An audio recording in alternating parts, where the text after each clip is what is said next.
What's up? I'm DJ Sixsmith. You're watching Sit Down, hanging out with the Basketball Hall of Famer. It's Nancy Lieberman. How are you? How are you?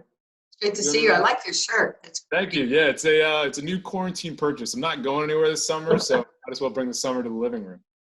It's funny because so many people have talked about, including myself. I haven't put on a pair of slacks, jeans, in 2.5 months. Wow. I think my last day doing Pelicans basketball, which was the last game that the NBA did. We had done the pregame show. We step off, and our bosses go back out there. I'm like, what do you mean? They're like, go back out there. The season is over. And we're like, you got to be kidding. Because we were watching the game with the Jazz in Oklahoma City. Because we Fox Southwest does that as well. And we're like, you got to be kidding. I can't believe they're canceling the game. And then our game got canceled, because the official was the guy who did the Jazz game that Monday. Wow, I forgot that even happened and that you were there. And there's that story that Lonzo Ball tried to get shots up after all this, and it's like, no, the season's over. Like, there's nothing happening right now. Yeah, I think it was probably smart of the Pelicans personnel, because once they saw that Courtney was the official, he's a great guy, but when they saw him, I think there was just a lot of apprehension, like, are we really going to go out on the court? Because we just don't know enough about what's happening right now. The Rudy Gobert thing just scared everybody. Yeah. And I really think that straightened everybody up, that this is real, because of the press conference where, he was messing around with everybody. And it became a reality. Yeah, it's really crazy that was only 2 months ago. It feels like a lifetime ago at this point. I mean, what are you missing the most about just basketball in general and the NBA overall? I just miss the action. When your whole life has been around the squeak of the sneakers and the guys, the gamesmanship, the hard work. I miss being around the guys. I miss going into an arena and seeing LeBron or Rondo or Dwight Howard or Kevin Love, guys that I have, relationships with, and giving them a big hug and finding out how they're doing, their family. I just, that's my DNA, is to be around the game on different levels, whether it's a coach, a broadcaster, or as the player.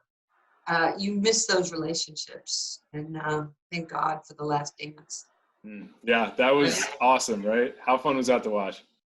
So, okay, like everybody else, I didn't exactly know what it was when it was being promoted, that it was coming out in June. I think June 19th, Right, after the finals, the whole thing.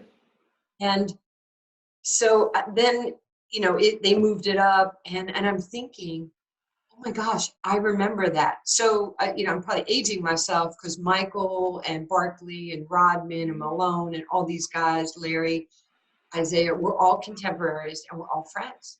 So I was around a lot of that stuff. Like, I knew Dennis. When I was first drafted here in Dallas in 1980, the first women's league, the WBL. Yeah. Deborah Rodman played at Louisiana Tech. We beat them for the national championship my junior year. And then in 81, Deborah is my teammate with the Dallas Diamonds. And she goes, Nancy, I want to introduce you to my brother. His nickname is Worm. I go, Worm? Dennis was in every one of our practices. So we've known Dennis. My son has had a chance when he got inducted in the Naismith Hall of Fame to be around him or the family, just see the people that are in the world that he's in and I'm in. And it was, this whole Last Dance is fantastic. It's beautiful. And it shows the ultimate competitor and what he went through and how he pushed people to be great. I just think it's tremendous. I mean, you can appreciate what it takes to win and the sacrifices you have to make too. And, Jordan was ruthless at times, but you got it done. And that's what you have to do sometimes. There's businessmen and women who are ruthless in the pursuit of excellence and greatness. But even though, a lot of the guys would say that Michael was tough on them, or, he was an a-hole, he was this, he was that. He made everybody better. He pushed you to standards and levels that you never thought you would achieve. And you have now a story to tell in your lifetime if you're Jed Bushler, you know, if you're, you know, BJ Armstrong, if you're some of these other guys who would not have had those moments to share with their families. Yeah, it's been an incredible ride for all those players, and you've had this amazing basketball story too. And I want to go all the way back. Let's go back to New York, and let's go back to you first becoming a hooper. And when did you realize that basketball was going to be your thing? Well, football was my thing. Yeah. Back in when I was, you know, 7, 8, 9, I started playing football. And you'll laugh, but this is a true story. So I was a Jets fan, you know, in '68 when, you know, Namath and, you know, Yep. when the Guaranteed to win. Yeah. So we were poor, no father. It was a struggle growing up. So we go to this thrift shop, and there's a New York Jets helmet lamp. And I go, Mom, I got to have this, please. And the lady goes, it's 50 cents. I'm like, Ma, I got to have this. So we buy the helmet lamp. It has like a wood base. I take it home, I get scissors, and I cut the wires, and I unscrew the base. And I put towels, like hand towels, in the helmet. Oh my gosh. And I got like duct tape. I don't think it was called duct tape back then. And I went to football tryouts the next day because I had a helmet. I needed a plastic. It was plastic. So I'm running back a kick, and this guy hits me as hard as I can, you know, puts his helmet down. You know, wind comes out of me. I can't even breathe. And when my head went back, my New York Jets helmet split in half. And it was, the tape was here, but the helmet was hanging. Oh my so gosh. I walked back to my house about a block away, and my lip was out. And I'm like, my mom goes, what happened to the lamp? And I go, not a lamp, it's a helmet. And I broke it trying to run back a kick. I was crying. And I looked so stupid with the tape sitting on my chin and the 2 helmets in half, just dangling. So then I went to baseball. And at 10 years old, I ended up starting, 9, 10, I started playing basketball. You know, there was Willis Reed, Walt Frazier, Dr. J. What a great time in New York. You know, the Knicks were good, the Nets were good.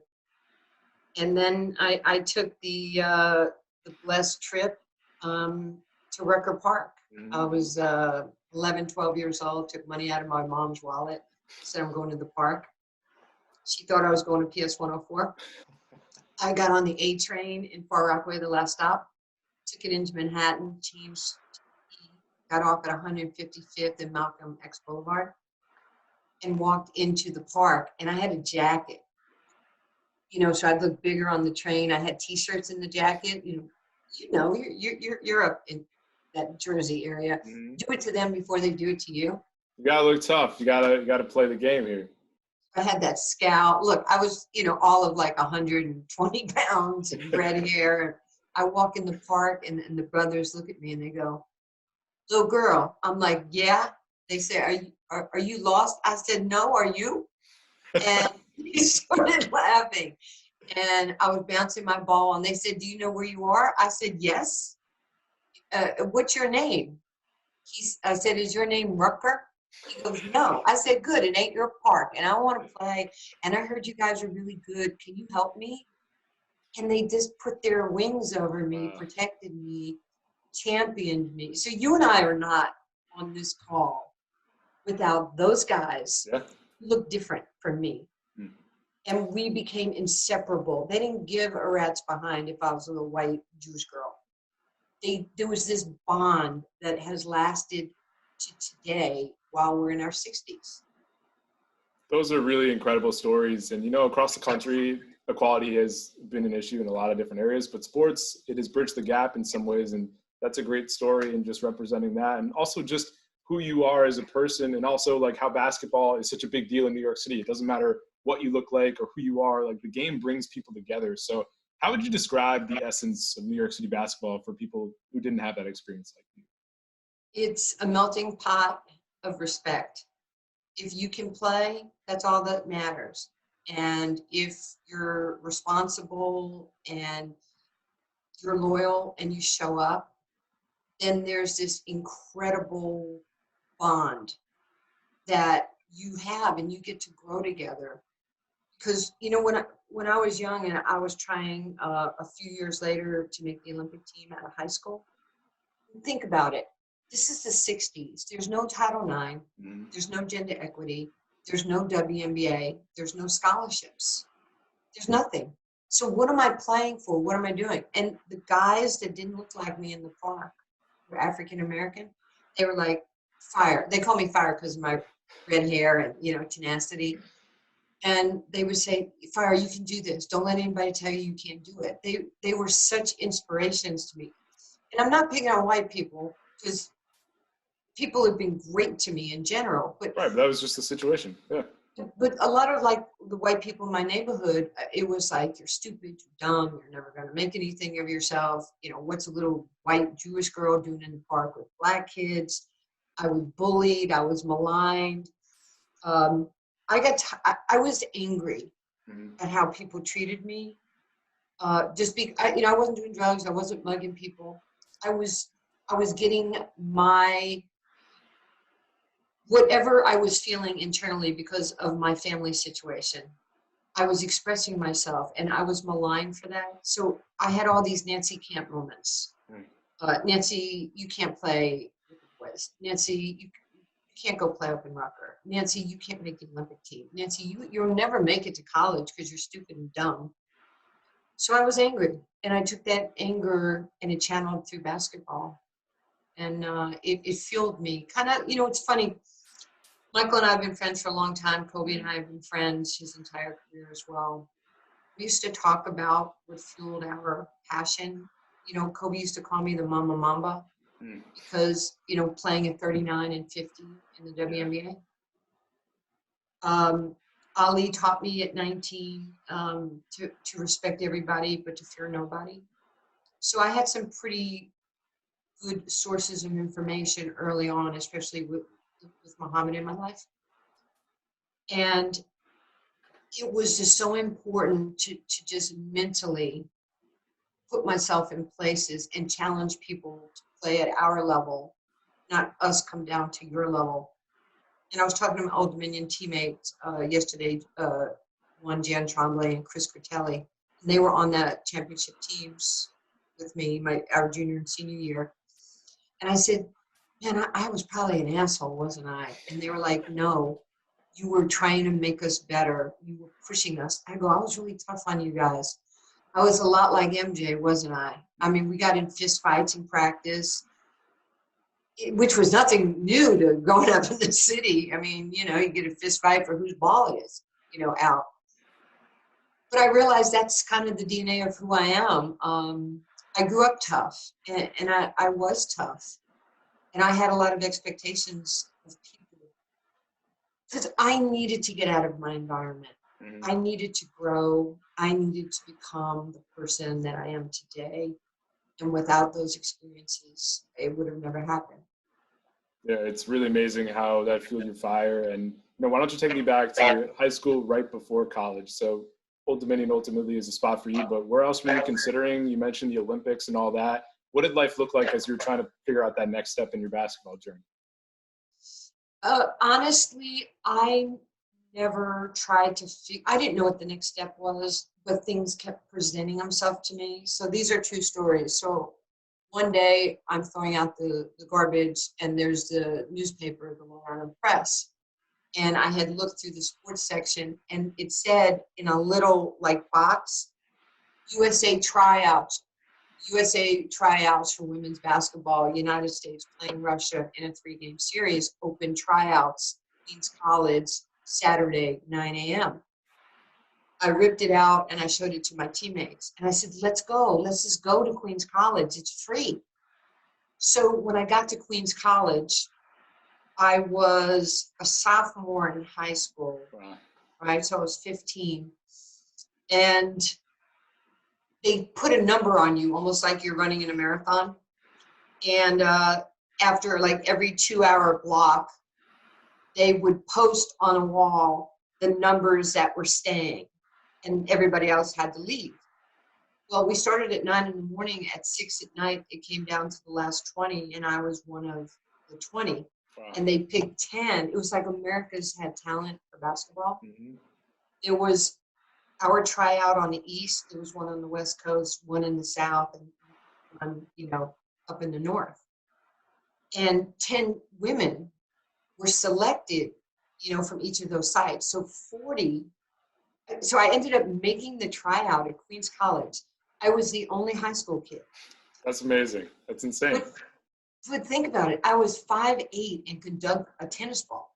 Mm-hmm. Like I was the carnival monkey at Rucker Park. The guys would go fire, grab the rim, and I go, okay. And I hang on the rim. And people were like, how do you do that? I said, can I come down now? And it was awesome. So I come home and I go, Mama, you're not going to believe this. I just made this USA tryout. I'm going to Albuquerque, New Mexico. And she goes, Nancy, like hell you are. And I was like, what do you mean? She goes, Nancy, I don't even have money to put food on the table. How am I going to send you to New Mexico? So my assistant athletic director, principal, I should say, at Far Rockaway High School, she got a can of corn.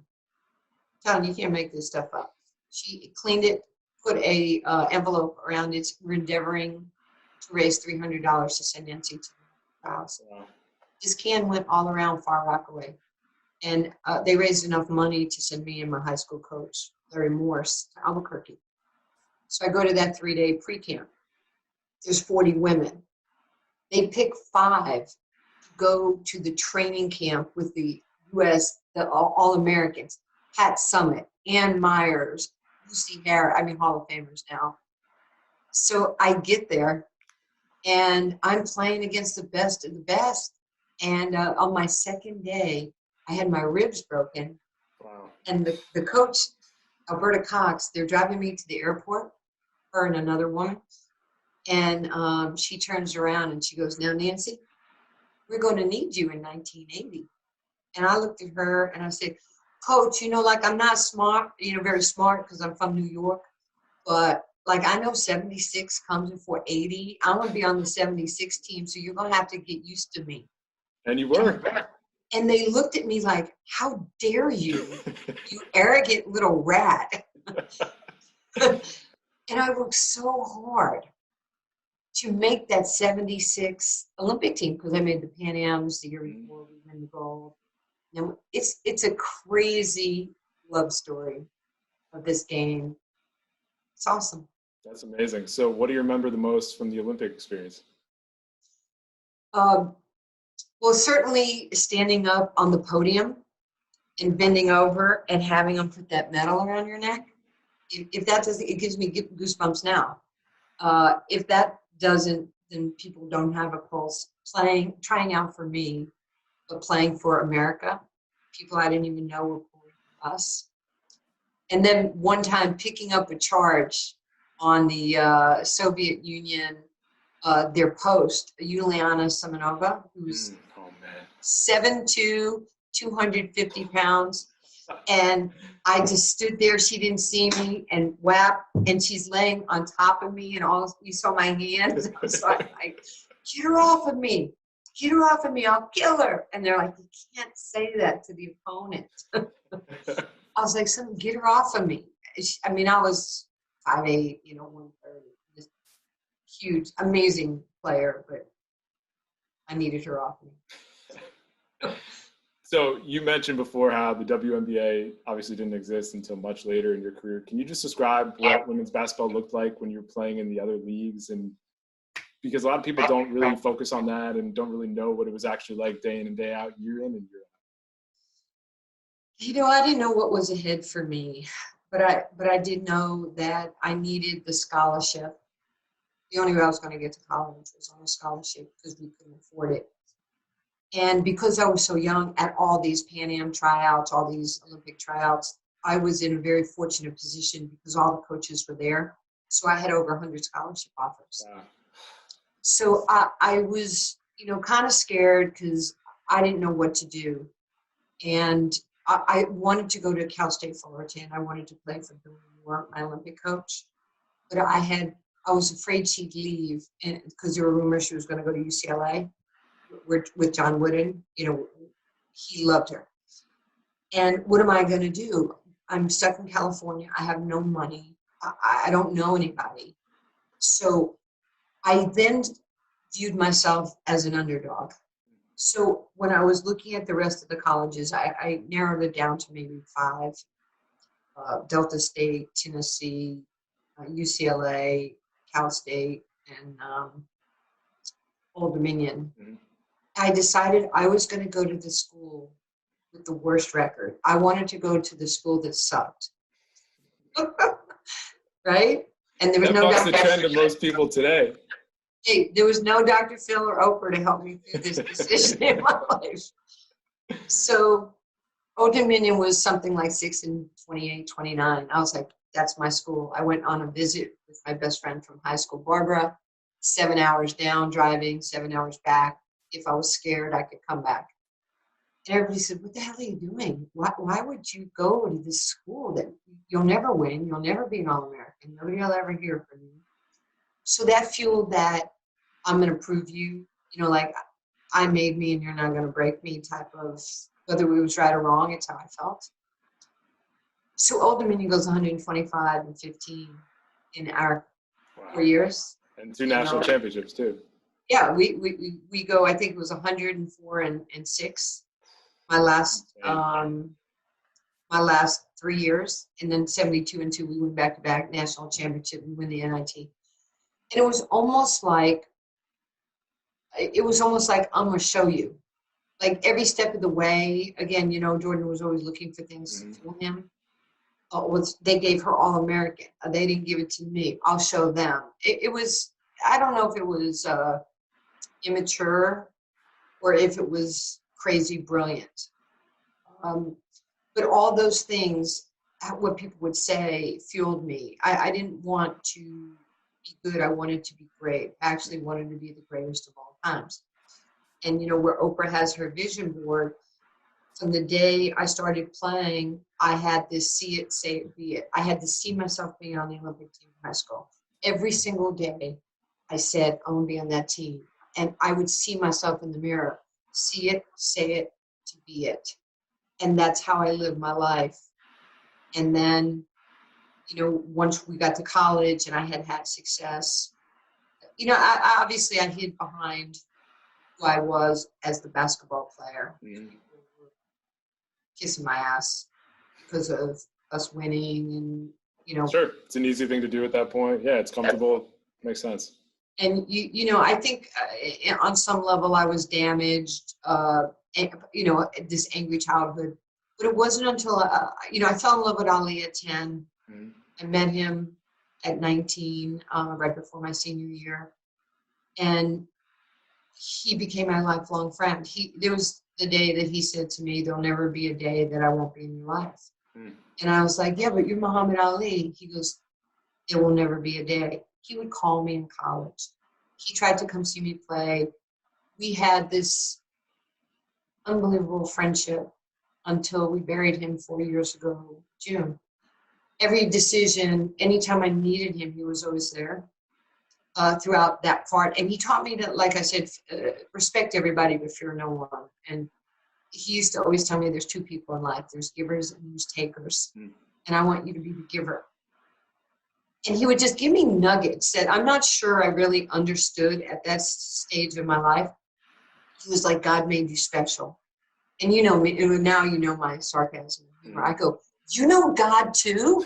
You know everybody. That is so cool. And he looked at me like, okay, I will be with you every step of the way. And he was. And you want to know how life is amazing? Mm. The last, 5, 6, 7, 8 years of his life, I would go to Phoenix. I'd go to the house. I'd hold his hand. I'd feed him his food. I'd give him those little freezer pops he loved. I'd wipe his face when he drooled. I'd hug him. I'd tell him how much I loved him.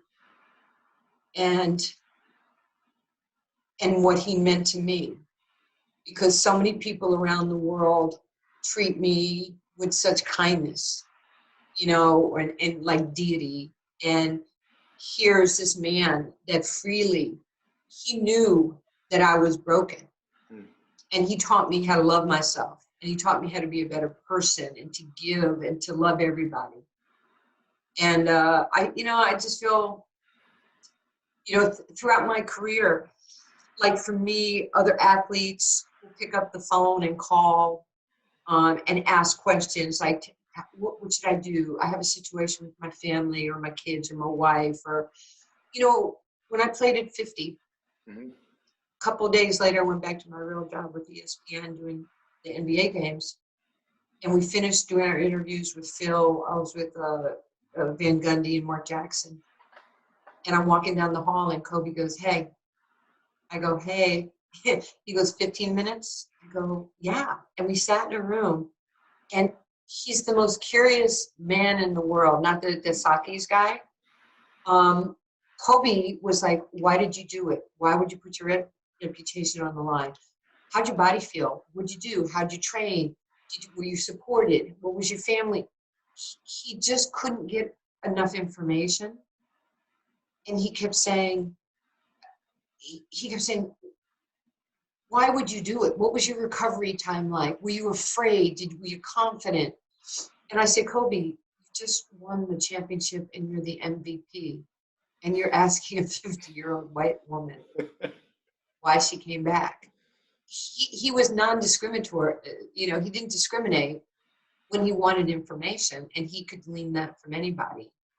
And we had so many conversations, until 2 days before he died. We were texting each other, and he asked me to come out died on Sunday. He asked me on Wednesday to come out to LA, stay with them, fly over with him and Gianna to the Mamba Academy, put the team through practice. You have as much time as you need. Stay at the house. You go home tomorrow, the next day.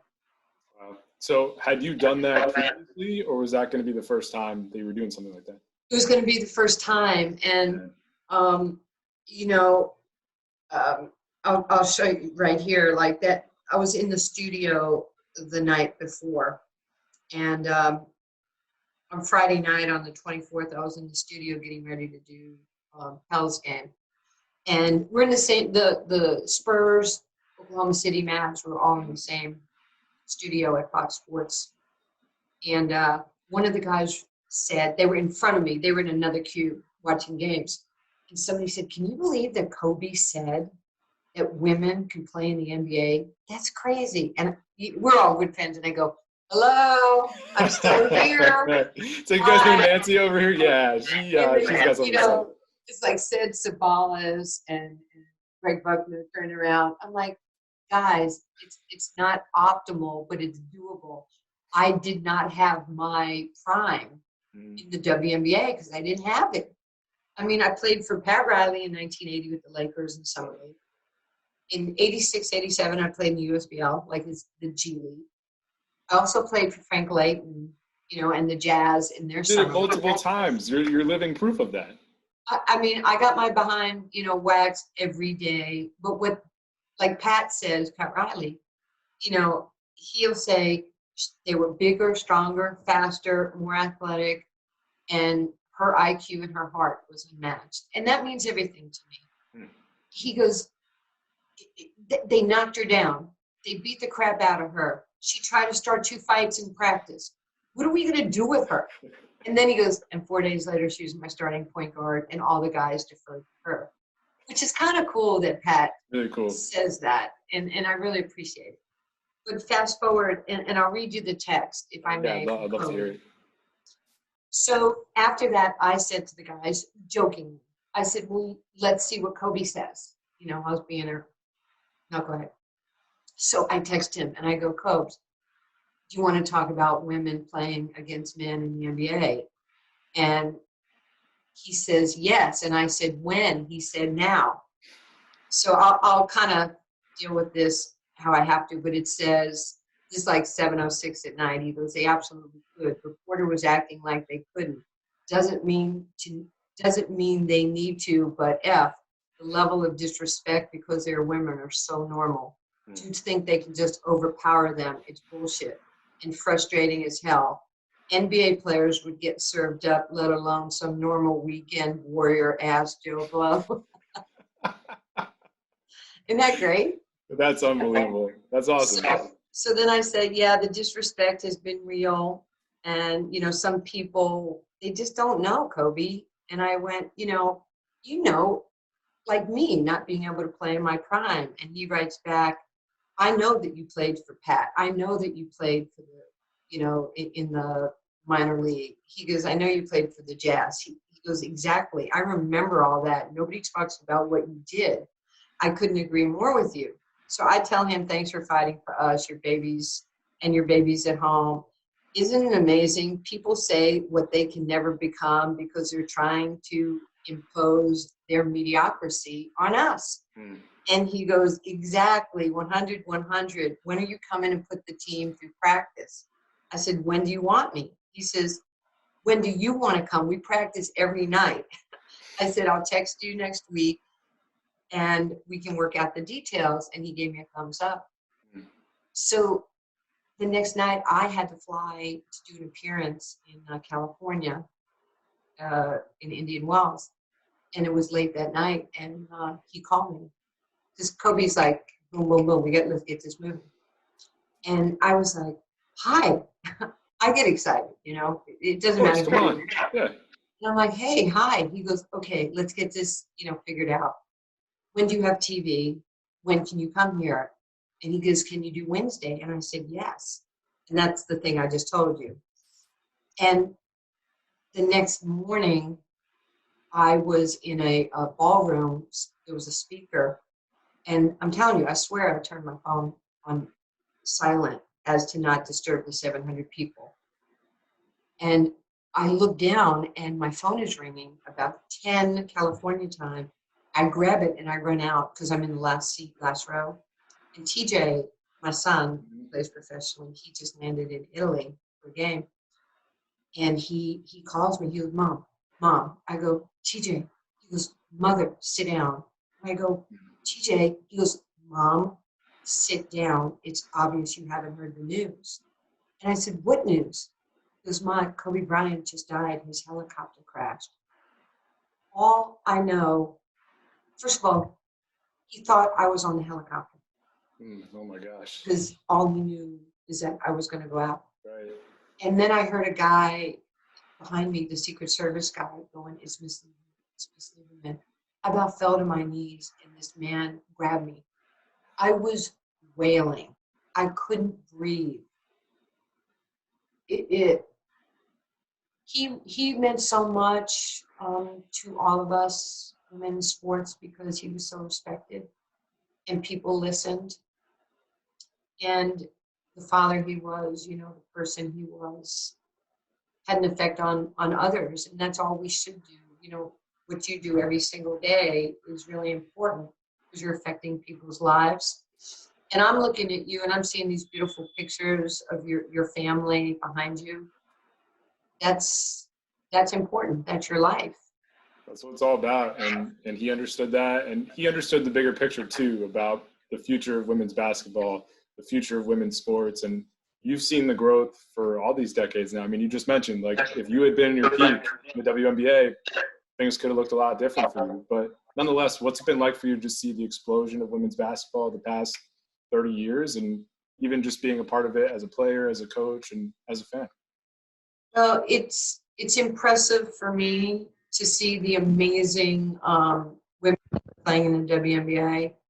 And, 23, 24 years later, the league has grown, the attendance, the ratings on TV, the extraordinary talent. And now with this, really record-breaking new CBA, collective bargaining agreement. Huge, yeah. It's people ask me, are you jealous? I'm like, jealous of what? I have the greatest life.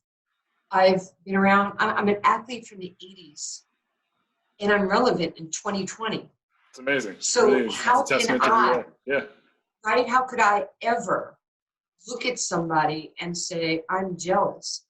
I've been fortunate to. Donnie Nelson changed the landscape of women in the NBA. Absolutely. When he hired me to coach the Legends, as their head coach in 2011. I could be wrong, but I think it put a seed in a lot of people's heads, including, what Coach Pop did by hiring Becky. And then Becky, and then, Vlade, hires myself, and the door is open. If you're Jackie Robinson and you're the only African-American in Major League Baseball, it's great, but it's also a tragedy. Right. You have to have Larry Doby, who's the second person, and on and on and on. And those doors have got to open to many more. And the NBA is the leader. We have the greatest commissioner in sports right now in Adam Silver. There's a reason the players trust him, the union he works with collaboratively. And when he says that he would like to see a female head coach sooner than later, how can it it's not us yelling from the top of the mountain. It's the boss saying it. When Ice Cube, isn't that great? I'm going to tell you that Ice Cube's my boss. He's awesome. Yeah, he's been on the program, and it's just amazing what he's done with the Big Three. He's another cultural changer. He's one of the most phenomenal human beings. I feel so uber blessed to be a part of his life and him a part of my life and his family, Shay and Miss Kimberly. But when he hired me to essentially, until Becky gets, to the NBA, and I think it will happen, head coach, to be the first female head coach. And I remember asking him, why do you hire me? I said, is this like a checklist? And he said, no, I think you can win. I said, sir, that's what I wanted to hear. Now, do I call you Ice or do I call you Q? And he has such a kind heart. We honored him a year and a half ago at my charities event. And when he was on stage, he called me his spirit animal. Wow. And I was like, that's amazing. And he's standing in front of, 800, 700 people saying, I'm Black from the West Coast. She's East Coast white girl. She's a woman. I'm a man. She's, we're not far in age, but she's older. I'm younger. He said, but she's my spirit animal. And I was like, that was one of the nicest things anybody's ever said to me. He goes, sometimes we have to go over things, sometimes we have to go around things, sometimes we have to go under things, and sometimes we just have to go through things.